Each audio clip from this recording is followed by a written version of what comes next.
So joining us now, Congressman from the 2nd District of Virginia, Scott Rigell. Congressman, great to have you, sir. Good to be good to be with you this morning, John. Good morning. I want to start with, Congressman, the Ebola breakout in Dallas. And here's my question. Obviously, if you're in Dallas, if you're anywhere in the U.S. now, it's scary. Many moms and dads pulling their children out of school. I said earlier I would have done the same thing, no question in my mind. But my question is, if the president had simply called this a communicable disease, that was his decision to make, and then he would have been able to empower the State Department to restrict these visas, this unfortunate fellow from Liberia wouldn't have been able to get on that airplane, or certainly wouldn't have been able to come to the United States. What am I missing here? No, I don't think you're missing anything, John. I think that's good logic flow, and I think it would have been prudent given the information that the president had at the time. I think he could have taken that, given that there is no real definitive cure. There are, of course, there's a particular medicine that is showing some promise, but given that it really is just trying to help the patient's own immune system get through this, an intense effort at containing it, isolating it, is really the best defense that we've got right now. And I trust that every hospital in America, including those in Hampton Roads, are on intense alert, and just really all of us generally would just be watching for it. It's nothing to panic about, of course, at this point at all. But I think vigilance, just being aware of it, that hospital that missed it, wow. I'm sure every administrator of every hospital in America is getting their staff together and going, we're not going to do that, I'm telling you. Mm-hmm. Well, because it's frightening, because we don't, on one hand, the CDC is telling us, well, it can't get airborne. It's got to be through a bodily fluid. We got it under control. On the other hand, you had this young man go in there, and it was completely missed. Then we had a guest on earlier. He made a good point also. This guy was vomiting in the road. I mean, that's a bodily fluid. Somebody might have stepped in it. Certainly. I mean, the whole thing. But I guess our question is, why is he even in the United States? I mean, this thing has been contained in Africa, and Obama had that power. He could have gone to the State Department. Still, we don't do anything. And it begs my second question, and then I'll get into some of the meat. We just found out, as reported in several major media outlets, that President Obama, on average, is only seeing about 50% of his intel. This issue was raised by former New Hampshire Governor John Sununu in the 2012 presidential campaign. He said that right on my show. People got all over him, and they kind of got him out of the media. But now we're seeing the same thing is happening. I mean, he's supposed to get an intelligence briefing every day. He's only seeing 50% of them. I mean, is that not problematic, sir? Something's not right here, John. My wonderful father at age 91, we talk quite a bit, and he's just said over and over, look, Scott, a community organizer is not the right background to be president of the United States.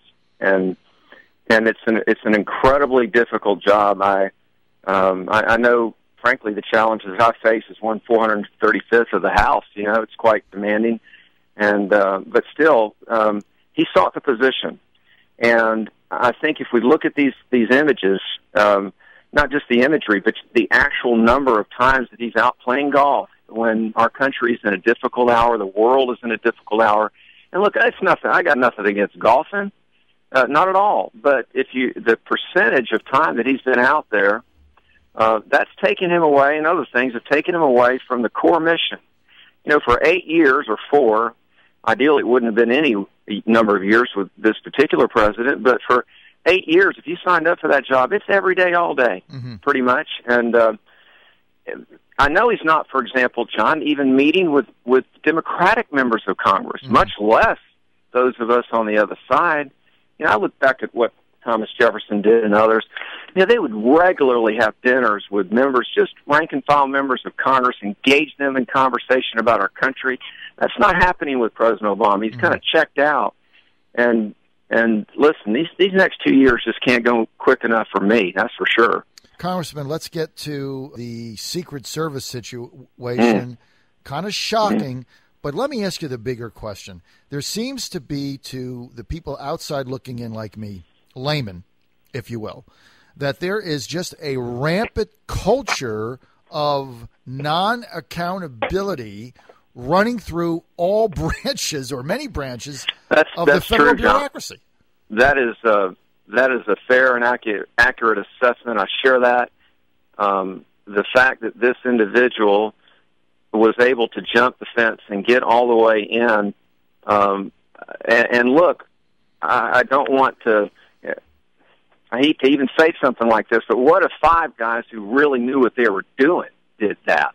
I mean, this is not a good situation. I have profound disagreements with the president on so many things, but I pray for his safety and the safety of his family. Absolutely. And everything this country can give, we need to surround the president of the United States, because he is a symbol of freedom, and he is deserving of that. But I think it does come down, John, to this: what defines a leader?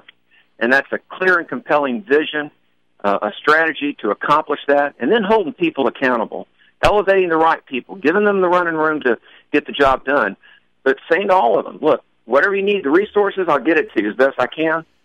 But if you get sideways with me, if you really screw up, see, the mission trumps what's best for the individual. And I'm glad that she submitted a resignation, whether she volunteered that or they said, hey, go ahead and turn it in.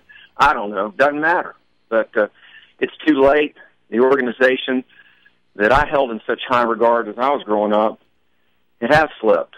It doesn't have the reputation that it used to have, and somebody needs to get in there and put it back. Well, yes, and there's the reputation, which has to do with consorting with hookers in South America and getting drunk in the hallway of the hotel and falling asleep outside your door and throwing up on the floor and things like that. That's one thing. It's another thing when the President of the United States gets in an elevator with a former convicted felon who's armed, that's in the elevator with him, that has a loaded firearm. I mean, that to me is unconscionable. It is. And see, here's the thing about the administration is, I don't know, maybe they're confusing loyalty with duty or something, because so often you hear in the administration, well, this person's been reassigned, or they've been, look, the things that happened at the IRS, they're just kind of reassigned. They're moved around. Look, my father was a federal worker, worked for NASA, never saw anybody work any harder. Every worker is deserving, I think, of, just a fair treatment, of course.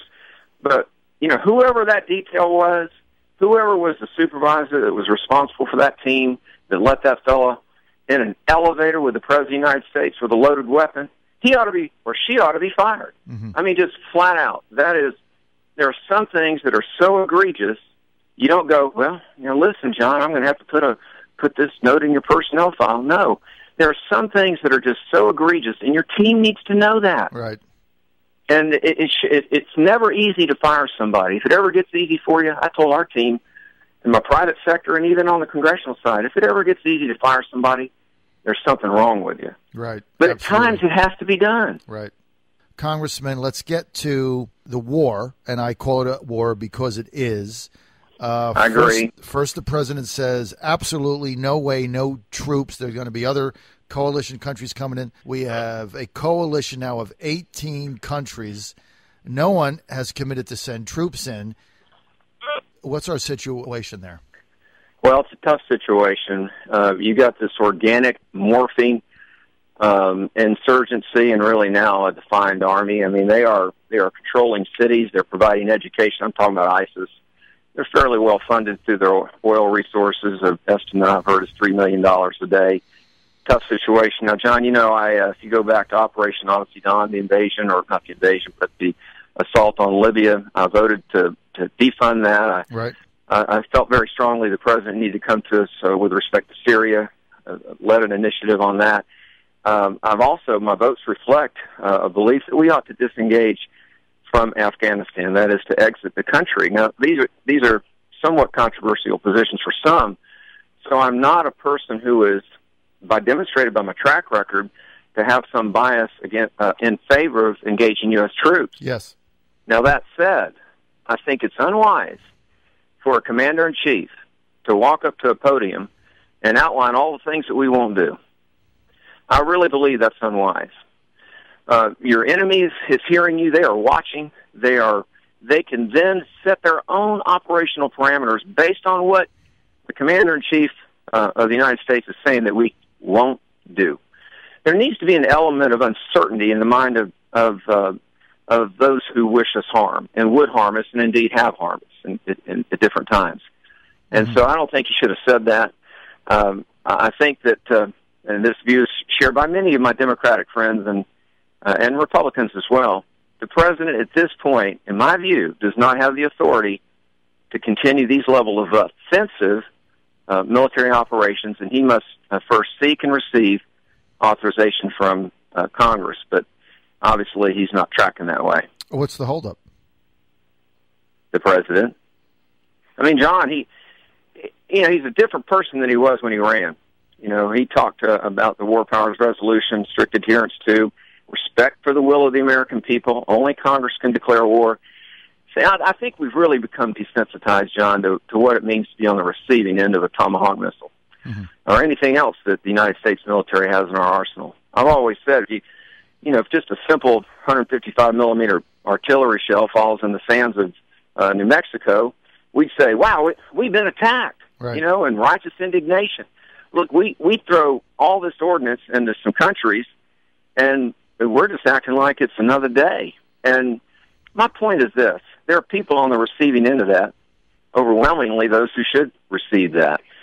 But it's just a complicated matter, and what the president needs to see is that there is strength in seeking the mandate, the moral mandate from the people of the United States through their elected representatives for that authorization. You see, if we vote for, let's just say hypothetically, he comes to Congress, makes the case, joint session, nation watches it, we wrestle with it, we debate it, we vote on it, let's say we approve it.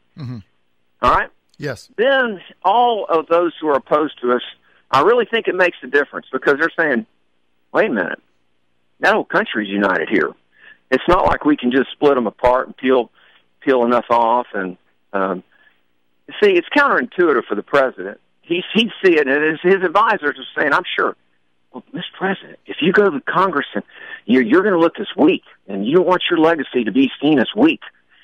No. Trust the American people. If he makes a compelling case, then he'd get the vote.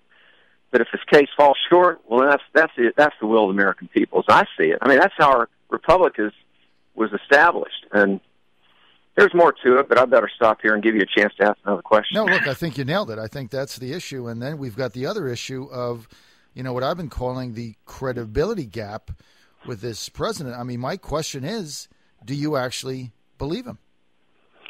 Well, I get a sense, and I take no pleasure in criticizing the president. Look, We're all in this together, and he is our president for the next couple of years. And, I want him to be successful in foreign policy and other areas. But what are the deep underlying guiding principles? I mean, what happened? I think Syria was one of the worst, most egregious displays of judgment, incompetence, and lack of wisdom that I can recall. We were all over the map there. The president used, I believe, that red line. Don't cross the red line. Look, when the president of the United States says something about a red line, that matters. And we were just all over the place. And then at the very end, when I was watching the press conference, or he walked out to the Rose Garden, I thought he was going to say he launched offensive operations in Syria. He said, well, now I've decided it's a good idea to listen to Congress. What? I mean, he was already so far along, it's confused the American people. It's confused our allies. And look, with full acknowledgement that it's a rough job, he's fallen way short. And thankfully, I think, and it's somewhat encouraging, I think the majority of the American people now, as evidenced by polls, are having a more, I think, sober assessment of him and his judgment and his leadership abilities. So it's going to be a challenging 2 years here with him at the helm of the executive branch. You got elected to Congress. One of the key reasons in 2010 is you were outraged about the national debt that we have. It's gone up since then. Now it's 17.5, heading to $18 trillion. In the campaign nationally for the Republicans, the debt's off the table. I can't find anybody anywhere talking about it. What's up? You know, John, this troubles me, and I really thank you as a fellow American, and frankly, as a person that's allowed me a little bit of a voice here, a big voice actually in our market to talk about it. If unchecked, this is just as serious. In fact, I believe it's the most serious challenge that we're facing. The fiscal trajectory that we're on is not good. Interest rates, John, you know this, can only go one way. They can only go up. Each 100 basis points ends up being about $100 million, or actually about $130 billion a year in additional interest. We've got to have the courage, the political courage and the wisdom to responsibly address the two-thirds of our budget called mandatory spending or entitlements by some. I'm calling attention to that. I wish our president was leading in this, and you're right. We need to focus on that. It needs to be people in the district and all over the country need to demand from their individual representatives, what are you doing in this area? I'm ready to answer that question, but I'm sure that's a topic for another show. Well, we're out of time. We want to thank you, Congressman Scott Rigell, for being with us. You're up for re-election to a third term in November. Congressman, if people want more information, they want to get in touch with your campaign, get your positions, volunteer, etc., where do they go and what do they do? I appreciate the opportunity. It's ScottRigell.com, ScottRigell.com. And thank you, John. I always appreciate the opportunity to connect with the district and banter about these ideas with you. I appreciate it. Thanks, sir.